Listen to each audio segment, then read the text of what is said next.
Hey guys, Justin here. Welcome to the Roval. Now, I may not be a road guy, but I'm an Arca guy, so I think I brought some decent pace here to show you guys and hopefully help you guys out to shave off some tenths or even seconds off your lap time. And also thank you to today's sponsor, Trophy Tracks, for hopping on board for this race. Do you keep a record of all your hunting adventures? Well, you should. Keeping a journal with Trophy Tracks allows you to hunt smarter by helping you decide where to hunt and why to hunt at specific locations. Trophy Tracks is a free digital journal app that allows you to keep track of all relevant hunting information. Download Trophy Tracks today at www.trophytracks.com. And thanks for them for sponsoring this video. Only farm official now. Dude, like all the Arca races this week are gonna be like sub 2K. Yeah, well, when my iRating's 2200, that's fine. Yeah, true. It gets really easy until you hit about 4K, and then it kind of gets harder, like progressively pretty hard. Like even in like a 1500, a guy at like 3500 would have gained like 40 to 50 for winning. Look what I'm doing now. You are tracking the weather. Yeah, right.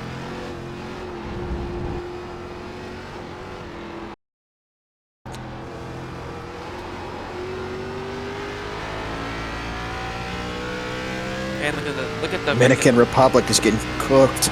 They got cooked. 100% with Puerto Rico is without power. Damn, I didn't even know there was a hurricane going on, if I'm being honest with you. Until you just showed me that. Well, now here comes the wreck fest, now that they've wrecked once and the incentive is off. And will you shut up? Damn, I'm not. Me personally, I wouldn't take that level of disrespect, Ben. Now I hope they wreck. Alright, I hit a 27. You hope they wreck it. Alright, let's take a look at that. So, we're going to be doing just going straight to the outlap here, like we didn't want to really show the whole outlap. So, for the run up to the lap, I slowed down more than usual so I can get as big of a run through the chicane as possible. And we'll go over this turn on a flyer a little more when we come back around. But basically I get the car gassed up as early as possible right after the first turtle, and it should carry a lot of speed to the line. One big thing about this is that when you're coming to the line, you want to make it as straight as possible. So kind of slowing down early and giving yourself this angle that can go through both turtles without going over them, that's going to be ideal. And then clipping the second turtle very slightly is going to help you a lot with rotation. So you see how that kind of kicked me to the left a little bit? I went from kind of pointed towards the wall, but then when I took that bit of curb, it pointed me straight where I barely even had to turn anymore. So that was very good. So we're going to go into turn 1 and 2, or sorry, just turn 1 here, Tum's Heartburn turn. So the point that I'm going to use is just after the 3. If you're going by between the 2 and the 3, maybe like halfway, maybe a little closer to the 3 during the race. You can maybe be a little more aggressive for the qualifying lap, but I chose to do this. And so what we're looking for, one of the main things, lessons that I want to teach you guys about the Roval and the Arca car is that because there's not much power in the Arca car relatively, we want to keep our momentum as much as possible. So making a straight line out of the corner so that our exit is as long and straight as possible is going to be the best option. Whereas if, let's say, I got down early and tried to hook it around, that would be very slow. So you see, what I'm trying to do is turn down at the last second.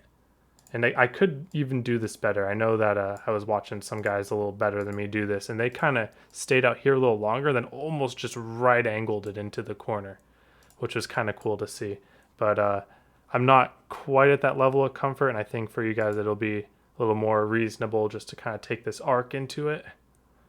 And you see how straight we can make the exit. I know I'm saying straight when we're turning our wheel, but think about it. If we took less of an angle, I'd be turning my wheel and still be pointed at the wall. So this is how we keep up our momentum at the bare minimum. And so now we're going into this turn, and I'm just going to stay on the inside here and kind of stay off the throttle and not let the car slide up. I really don't want the car to slide up here, because if we let the car slide up all the way to the wall, we don't have enough time to get back across and back down for the next corner. So I'm sacrificing a little bit of run off the corner to make sure that my angle is good for the upcoming right-hander. So you see I don't slide all the way up, and I make sure to try to get very close to the grass. And then, so right now I got here in time to point myself here, and so we're going to diamond this next set of right-handers. So I want to aim essentially for the curb but not the turtle. For these next 2 turns, we want to hit curbs but not turtles. So I hit the curb going in. I'm now dragging the brake very slightly, letting the car roll. Very minimal inputs here, just wheel. And then right when I get to the top of the hill here, it's time for me to diagnose what I need to do to hit this curb and not this turtle. So I see that I'm probably undershooting it a little bit, so I can throttle a little early. So see, I pump the throttle a little early so that I don't hit the turtle. In a perfect world, I want to go just straight from a brake drag to the gas. But because I undershot the corner just a tiny bit, just a little too little momentum, I had to pump that gas and then drag the brake to get it on the curb. And now once I hit that curb, that's my cue to start picking up the throttle. So you see, once I arrive at the curb, half throttle, and then once my wheel is straight, we go full.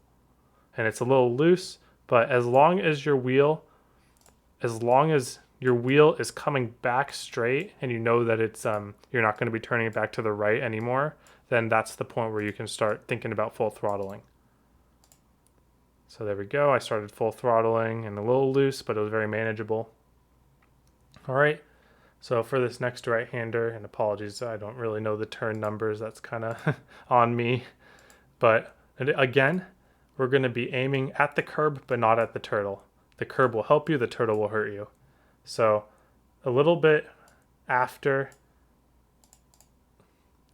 right about when the red and white striped curb, or this isn't even a curb, it's a runoff.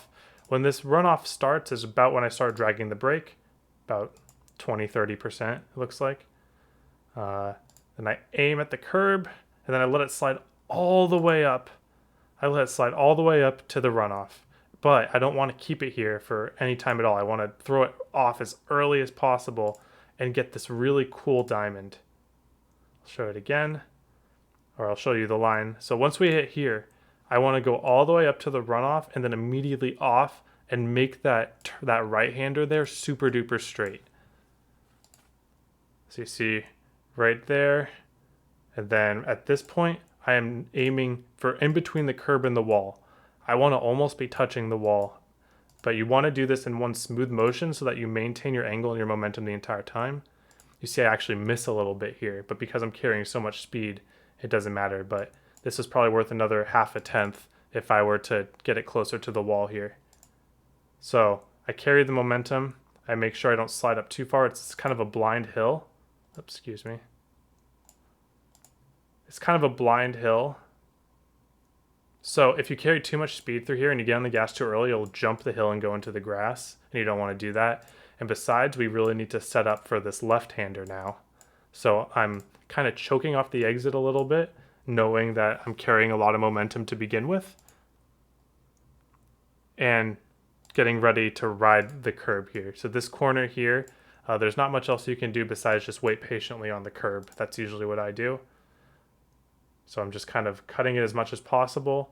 And now right here, you could be a little wider than I am here, but you don't need to be. So what I'm going to do is once again, we're going for a diamond here to connect these corners and make them as straight as possible. So we're going to go up to the wall, and then we're going to cut back across, and we'll see why once we reveal it here. So we go up to the wall, and then we want to make this right here all a connected straight line. We want to make this here as straight as possible. The more we arc this, the harder or the worse entry we're going to get. So the secret here is that you actually use a little brake at the last second to rotate your car so that you'll be able to drive up the hill and still turn the car, but still keeping momentum. So here I don't know how I didn't hit the wall here. This is about as close as you could possibly get. You don't need to get this close. And honestly, my angle was a little poor. I honestly want my car to be kind of right here and then turning back across here. But I set up a little bit too inside. That just meant that I aimed for a little bit too early in the wall. So like, see how I got to the wall here? Instead of getting to the wall here, I probably wanted to get to the wall about right here, and that would have helped the angle a lot. But you see, I diagnose a very shallow angle and just do what I can to get it super close to that barrier and still be able to connect the momentum and drive up the hill. Okay, so there's not much to NASCAR 1 and 2. Once you make your way through the gears, so you can brake. I brake around the 5, a little bit before maybe, or a little bit after. It's safe. I know that it's possible to brake at the 4. I don't particularly do that. I don't feel the need to. You lose a little bit of time, but it's like, especially for a race run, I want to be safe. So you see, I broke about, yeah, a little bit past the 5. And then we short shift. But make sure not to short shift first gear too early, because that's how you spin out. So you see, I'm making my way through the gears, and everything needs to be in a straight line. You do not want to do any wheel inputs. No wheel inputs under braking, because that your car will just spin out. Okay, and once my brake goes to a drag, this is when you can start putting in some steering inputs.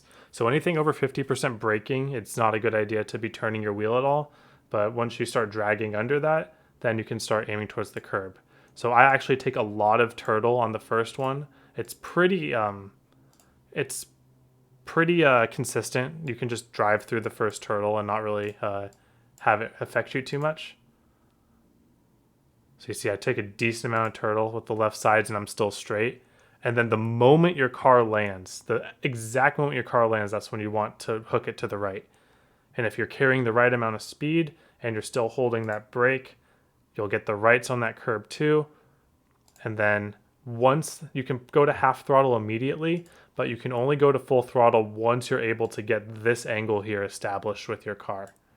You want your car to be able to make the exit without turning the wheel, because that's how you spin your tires and lose a lot of time. So I wait on it until I establish that straight angle. So you see, I didn't establish it all the way until here. Now I can make it in a straight shot, and that's when I go full throttle. Make sure not to forget to upshift. And then cutting this apron here is very important. Don't go all the way up onto the track and back around. That's like 2/10 right there. So just cut it right here. Make a straight line out of it. You see a lot of patterns here. You want to make straight lines out of things on this track. These Arca cars are boats. They like going straight. They don't like turning. So we will help it out by making it as straight of a line as possible in as many situations as possible. So I actually approach the last chicane here a bit differently, just in a safer way. So this is a little slow. A lot of people, your first intuition is to stay low this entire time. And yes, that is the fastest way. But I found that doing this high line and bringing it down this way really helps negate this massive bump that you get when you're switching lanes. So when you see this crease here, when you jump from one side to the other, you get a huge bump. If you go over that bump with your car kind of more in line with it, so when you would enter this bump going like this, it really locks up your tires. But if you're able to cross the bump like this, you don't lock up your tires as easily. So I'm losing a bit of time here, maybe 1/10 or 2, to be able to negate the effects of that bump. And so finally in the chicane, it's really a YOLO for the hot lap. You want to just go over the turtle here, and then kind of diagnose where you're at. So I took very little. I took too little of the turtle there. I should have taken a little bit more. And now you see the problem is that now I'm really on a collision course with this turtle. And the good thing about these cars is at this point, you can kind of just run over it. So when you go over that last turtle, you can kind of use it as like a hope and a prayer for more or less. If you just clip right here with your left sides, it's really good. It'll help your car turn even. But that's only if you have the angle for it. I didn't have the angle for it, so I decided to just run over it and see what happened. And it was good. So, all right, so that's walk you through a lap, and now let's go take a look at the race. All right, so we finished the race here. We started first in our we started on the pole position in our super nice looking Trophy Tracks car. So you come to the line here, and start is really wonky, but I was able to get a good run. Look at that go. And unfortunately, we were not able to get the win here. We got third. I just missing a little pace here. You saw the lap I did in qualifying. I backed it up with a 1:22.19 in the qualifying. And a tip for everybody, there's only 5 minutes in qualifying for some weird reason. They forgot to switch it to 8 minutes. This might be fixed by the time that this video is out and you're watching it. But for now, pretty much go for one attempt here, because I barely made it to my second attempt by like 2 seconds. I almost missed the lap. So be careful. It's pretty much a one and done in this scenario. So anyways, started out really good. Couple laps here we were holding off, but Austin was just a little bit faster than us the whole race. He was running he ran a 1:21 at one point. I think I did as well, but he was just putting a lot of pressure on me, and that made it fairly difficult for me to hit my lines, but I still did a decent job. But even though I hit my lines, my issue was that I was just a little bit too hard back on the throttle. And the later on in the race, I had some troubles turning in, so I would maybe recommend lowering your brake bias down to 67 throughout the race. But Austin here said he was running default, so that's not too far off. But as you can see here, it's just the pressure of having someone behind you that you can't pull away from is a little difficult to manage. You see his lines were a little better. His entries into the oval got a little better over time. Yeah, we just really close to the wall each time. And so I think I just hurt my rears. You can see I got 85s on both my rears here. I think I hurt them just enough at the beginning to put me at a disadvantage towards the end. And he ended up gapping us. He was beating us by a few tenths per lap there at the end. But I also hit the wall once, but it wasn't too bad. So that was all right. I think he took the lead from us. There we go. Lap 5 is when he got past us. And then I ended up getting caught too by third place. And we were pretty even through the midfield, but I was just not taking the last chicane hard enough. He was making up 3/10 a lap on me, and my tires were already a little hurt. You can see here what he does. He just sends it a little farther, gets his lefts right there, and he's just able to go a lot deeper than I am, and he's willing to take more curb than I was. And because of that, he made up a lot of time on me. You can actually see. This lap is probably a good one too, but you can see how far away I was at the start. You couldn't even see me, but he's just sending it deeper than I was willing to, and he was just willing to take more of the second curve than I was able to. And this run here doesn't matter too much because the straight doesn't go for too long, and you see here he's just more willing to take curbs than I was, and this is what allowed him to keep really good pace, 1.28 on lap 8. And 1:22.6 on lap 8. You see, I was already 1:23.5. I just was starting to lose my rears. They were pretty gone. So if you want to be competitive up front, you really want to manage how much throttle you're putting in on exits for the first 5 laps or so. Because I learned my lesson, and we'll go back and try to improve on that. And I think that's really all I need to do to stay competitive here, is to just be smoother on the throttle. It would probably help not being in a defensive position. But you can see here, still hitting good chicanes, but you see off the chicane, there's just too much throttle there. So just smoother on the throttle. You're spinning tires for no reason and wearing them, and it just makes everything harder. You're not going to get drives off. And they'll catch you eventually. So we ended up getting third, finishing 10 seconds ahead of fourth. So us top 3 were pretty distant from everyone else, but I definitely felt off the pace from especially Austin there at the end. So that was a good win to him. Definitely gonna go drive more and try to figure out what we can do. And so you can see here, yeah, just definitely not taking enough of that second curb and that was losing me a few tenths, but at least we looked really good doing it.